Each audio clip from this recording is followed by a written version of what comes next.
París es conocida como la Ville Lumière, la ciudad de la luz, una de las primeras ciudades en el mundo en tener alumbrado público. Londres, Nueva York también serían pioneras, y no solamente en la luz, sino en un urbanismo delicado, amplio, alcantarillado. París, al ser iluminada a finales del 19, hizo que se diera el ocio nocturno. Ya la gente no tenía que irse a sus casas a dormir, podían seguir disfrutando de la ciudad. Y aquí al oeste se abrirían los hoteles de lujo, los restaurantes, el crucero por el río Sena, que se empezaría ya a utilizar por la clase alta. Surgió la fiesta, surgió la vida en París, una ciudad que de ahí en adelante nunca dormiría y que su punto central estaría en los Campos Elíseos. En esa época también surgieron los famosos cabarets. Al principio se bailaba el cancán en el único barrio donde se permitía Montmartre. El cancán era un baile demasiado atrevido, muy sensual, y a la burguesía no le gustaba, o eso decía la burguesía, que no le gustaba. Luego bien iba a ver los bailes. A mediados del siglo XX, cuando el cancán había ganado muchísima fama, aquí en los Campos Elíseos se abrió el Lido. Y el Lido se convirtió en un cabaret de glamour para ver ese baile del cancán. A izquierda y a derecha ustedes siguen teniendo los principales caminos de los Campos Elíseos. En esta zona baja ya no destacan tanto las tiendas, los restaurantes y los hoteles. En esta zona más baja destacan los jardines. Ahora ya no, pero antiguamente había mercados en el interior, teatros, orquestas donde los músicos tocaban. Y a la derecha tienen dos edificios muy famosos en París, inaugurados en 1900, construidos para esa exposición universal, el Grand Palais y el Petit Palais. Y miren a la derecha, porque al fondo ustedes tienen Les Invalides, los inválidos. Bajo esa cúpula hecha de oro en el siglo XVII está enterrado Napoleón Bonaparte. Aunque él murió en el exilio en la isla de Santa Elena, 6 años después de su derrota en Waterloo en 1815, sus restos mortales fueron devueltos a París, y ahí está enterrado el emperador. A la izquierda, tras esos árboles, se encuentra el Palais del Elíseo, la residencia del presidente de la República Francesa, en este caso Emmanuel Macron, que está agotando su segunda legislatura. Bueno, agotando, le quedan 3 años, ¿no?, de ser el jefe del Estado. ¿Ustedes se saben la historia de Macron? Del 0 al 10, ¿cuánto les gusta un chisme?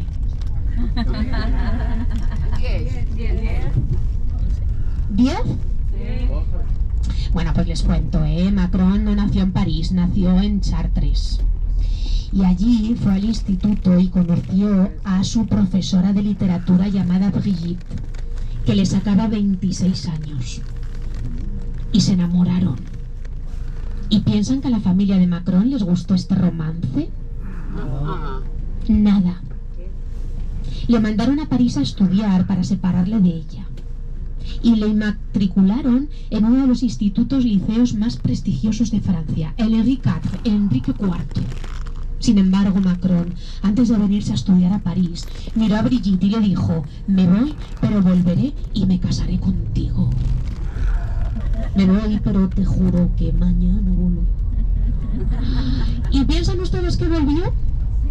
Sí. Por supuesto, volvió, se casó con ella y ahí están los dos juntos y muy felices. La edad no ha roto este amor verdadero entre Macron y Brigitte. Y ahí están, en el Palais del Elíseo, la casa del presidente de la República. Imagínense lo que es aquello, no podemos acercarnos ni siquiera andando, está todo lleno de policía.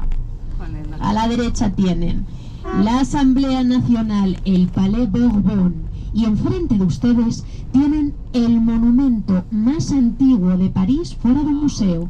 Aquí tienen un obelisco que fue traído por el rey Luis Felipe de Orleans, el último rey de Francia, que gobernaría entre 1830 y 1848.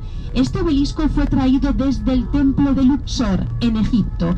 Pesa 230 toneladas. Se les hundió en el río Nilo. Tardaron 4 años en traerlo y marca el centro exacto de esta plaza, la Place Concorde, la Plaza de la Concordia, la más grande de París.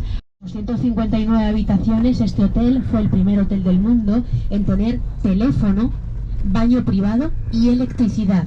Imagínense la revolución que supuso un hotel con tantas prestaciones. Tiene dentro de sus suites buenas historias y malas historias.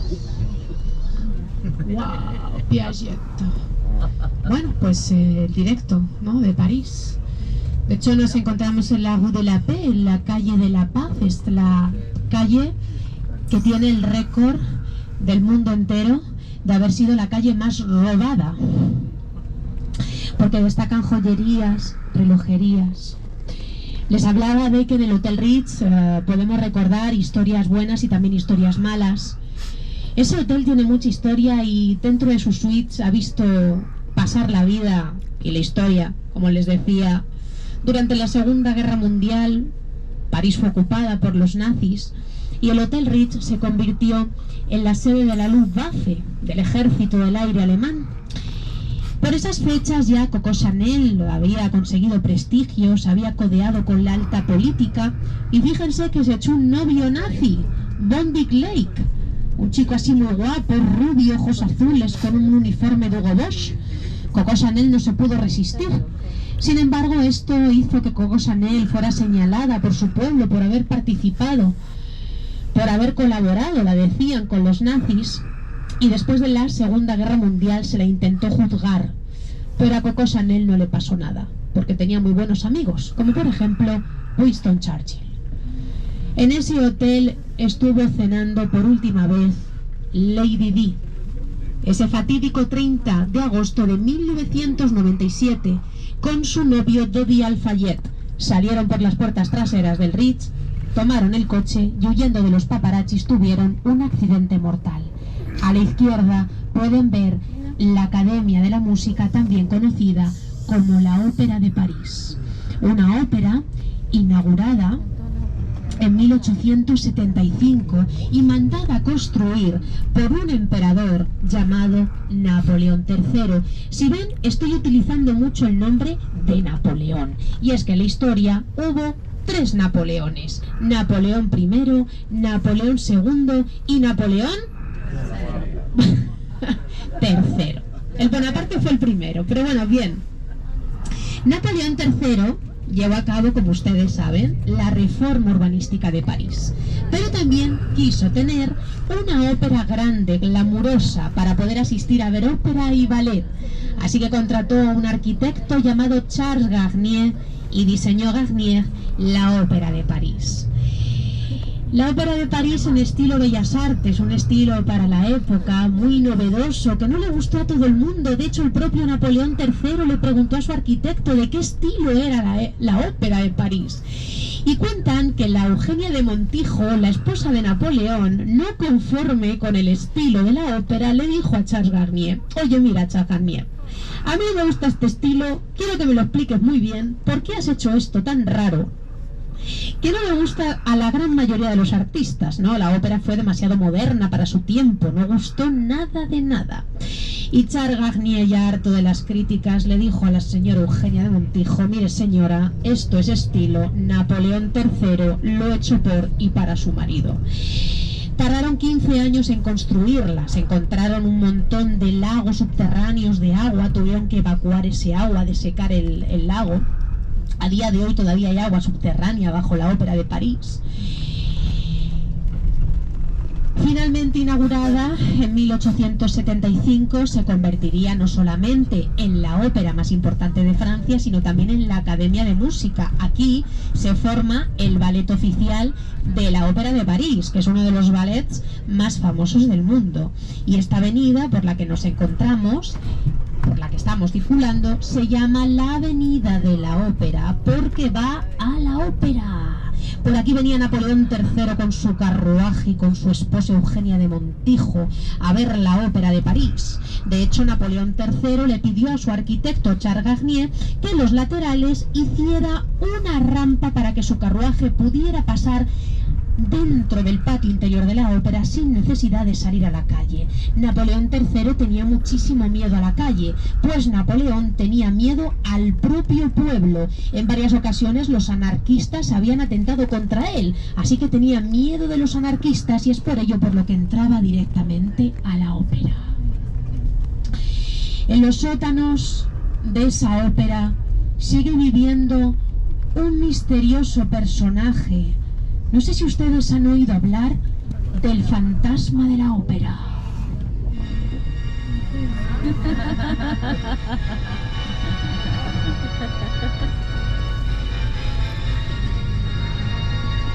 ¿Quién vive ahí? ¿Fantasma o ser humano?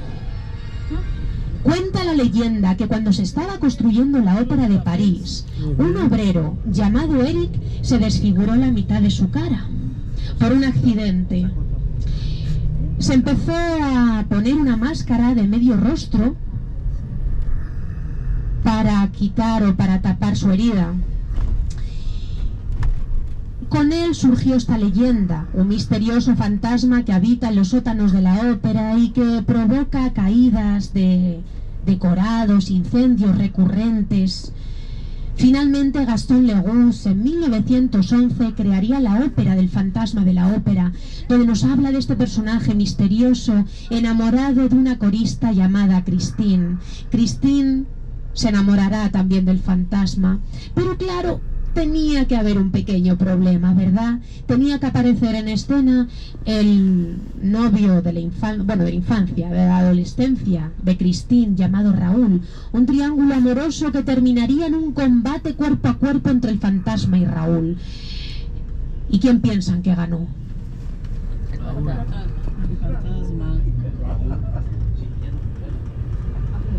Ganó el fantasma. Más poderoso que él, mató a Raúl. Sin embargo, el fantasma se dio cuenta de que Christine quería mucho a Raúl y un poco de humanidad salió de él. Así que la miró y le dijo: Christine, veo que le amas. Si quieres que sobreviva, podrás sacrificarte y quedarte conmigo en la ópera para siempre. Sin embargo, si tú quieres ser libre, tendrás que condenar a muerte a Raúl. ¿Y qué decidiría Christine? ¿Salvar a Raúl o salvarse ella y tener libertad? Eso hubiéramos dicho todas, ¿verdad? Pero Christine encarnaría esa doncella enamorada, gentil, sumisa y sacrificada, que salvaría a Raúl a cambio de condenarse a sí misma a estar eternamente con el fantasma en el sótano de la ópera de París. Así que cuando vayan a la ópera, si la visitan en alguna ocasión, pueden buscar al fantasma, pueden buscar a Christine. Ya les digo dónde va a estar el fantasma. Tienen que ir a buscar el palco número 5. Dicen que desde ahí el fantasma tiene muy buena vista de los espectáculos. ¿Se han dado cuenta de que las terrazas de París, los restaurantes de París en general, las cafeterías, tienen las sillas mirando hacia afuera? Esto lo van a ver ustedes constantemente en la ciudad. Pequeños espacios, pequeñas aceras, apenas cabe gente, apenas cabe clientela. Van a ver también que en los interiores tampoco tenemos mucho espacio. Las mesas suelen ser redondas, las sillas son preciosas, con esas mimbres de colores. Y es algo muy llamativo porque los que estamos acostumbrados a ir a cafeterías o restaurantes donde tenemos nuestro propio espacio, nuestra propia mesa, nos choca mucho cuando venimos a París y nos sientan al lado de personas que no conocemos de nada. Las mesas están súper juntas, es increíble. Miren aquí a la derecha, ¿no? Todo el mundo se entera de la conversación del de al lado, todo el mundo se entera de la vida del vecino, del plato que está comiendo, de lo que está hablando, de lo que está diciendo, se entera de todo. Y esto está fantástico para los chismosos, ¿verdad? Para la gente cotilla, como yo. Si alguna vez estoy cenando al lado de ustedes, sepan que estoy escuchando absolutamente toda la conversación. Es más, va a llegar el momento de pedir la cuenta, pero no la voy a pedir. Voy a pedir otro postre con tal de terminar el culebrón que ustedes están contando. Esto está muy bien, para las personas que les gusta así, ¿no? Pues saber un poquito de los demás.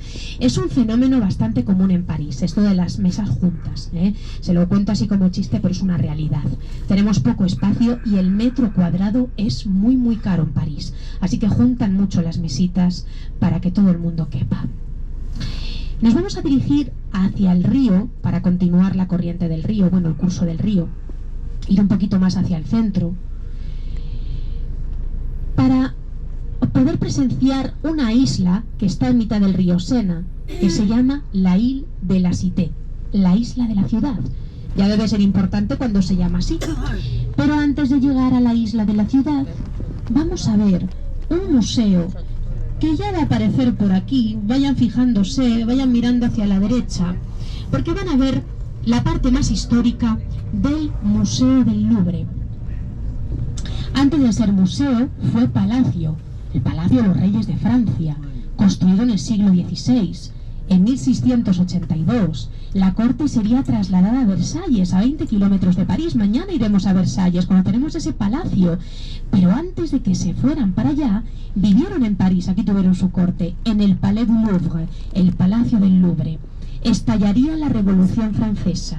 En 1793, Luis XVI sería decapitado el 21 de enero. El rey de Francia ya no lo llamaban Luis XVI, se le conocía como Ciudadano Capeto. Y el 16 de octubre de 1793, la reina María Antonieta sería llevada también a la guillotina. El verdugo de París la sujetó bien la cabeza para que no se moviera e hizo bajar con fuerza la cuchilla de la guillotina. ¿Saben ustedes qué ruido hizo? ¡Psh! ¿Y saben lo que pasó? Que murió. Muertos ya los reyes, este museo de que ustedes tienen a la derecha, el antiguo palacio, fíjense qué balustrada barroca tan bonita, se convertiría en el actual Museo del Louvre. Se le tuvo que hacer una ampliación. El Museo del Louvre tiene una longitud de 800 metros. Dentro tiene 3 pabellones diferentes: el pabellón Sully, el pabellón Richelieu y el pabellón Denon. 420.000 piezas en colección, de las cuales están expuestas unas 38.000. Nadie puede ver el Museo del Louvre entero, es imposible. Si estamos 3 segundos delante de cada obra, tardaríamos una semana, las 24 horas del día. El público espera paciente las colas, el control de seguridad. Entran dentro y todo el mundo va buscando un cuadro. La Gioconda, también conocida como la Mona Lisa, allí está en la sala 711. A la derecha tienen ustedes el puente más antiguo de París. Inaugurado en el 1600, tiene 400 años de antigüedad. ¿Saben cómo se llama? El Puente Nuevo. Pont Neuf. Llamada así porque fue el primer puente construido en piedra. Vean, todo tiene sentido, ¿verdad?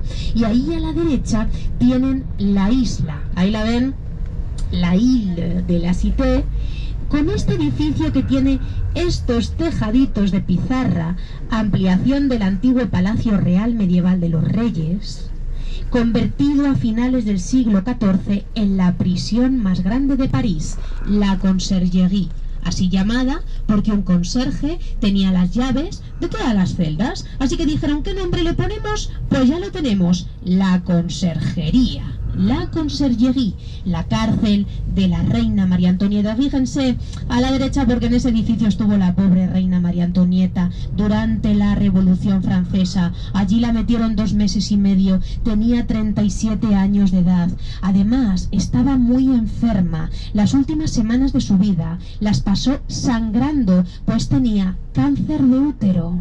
Y de ahí es de donde la sacaron a la pobre el 16 de octubre para llevarla a la guillotina. La cúpula que ustedes tienen a la derecha pertenece a la Cámara de Comercio y pueden ver allí las 2 torres de la Catedral de Notre Dame.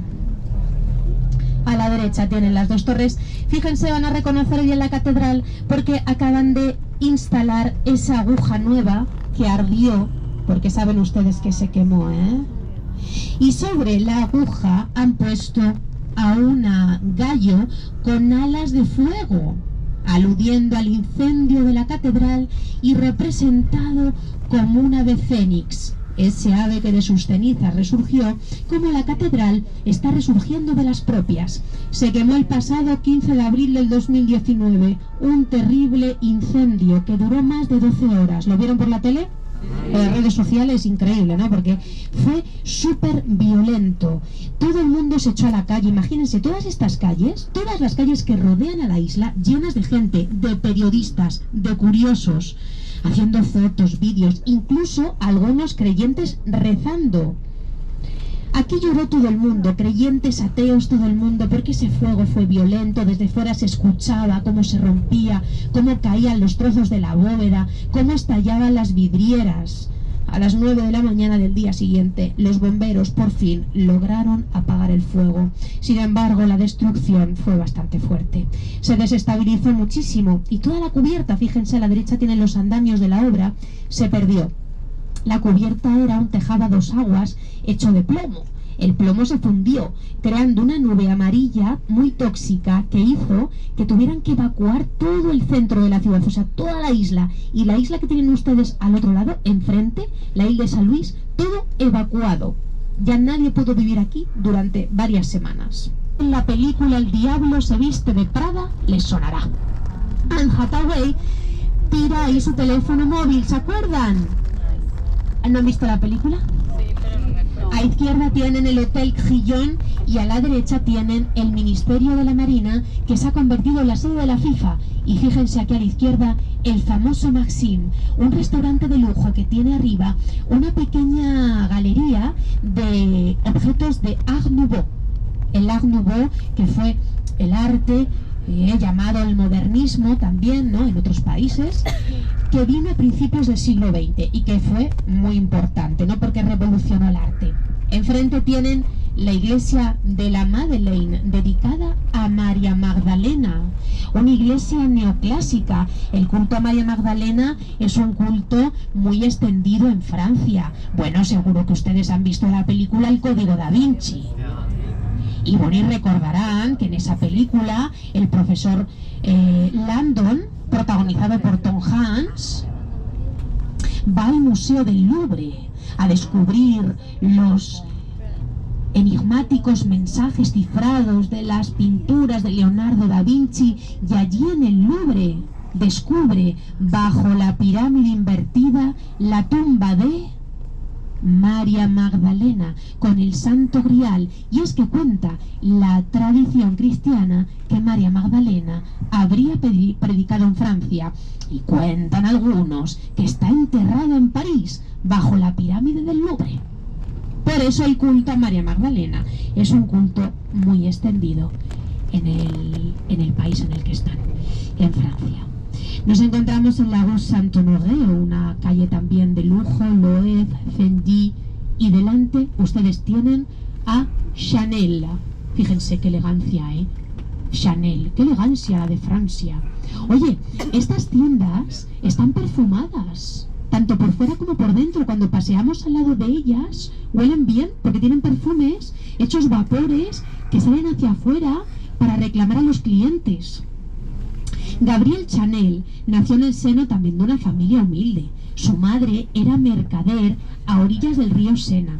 Tras varios partos seguidos y unas condiciones de vida terribles, su madre falleció con 34 años y el padre no se hizo cargo ni de Gabriel Chanel ni de sus hermanos. Los metió en un orfanato. Allí estuvo Chanel hasta los 18 años. A los 18 años salió y la quisieron casar, pero para evitar casarse con un hombre que no le gustaba nada y que no conocía casi prácticamente de nada, se metió en un taller de costura para aprender a coser, y poquito a poco Chanel ganó muchísimo prestigio. Finalmente se convertiría en la famosa Coco Chanel, la mujer que emancipó a la mujer a través del traje. Decía Coco Chanel: si no es cómodo, no puede ser elegante.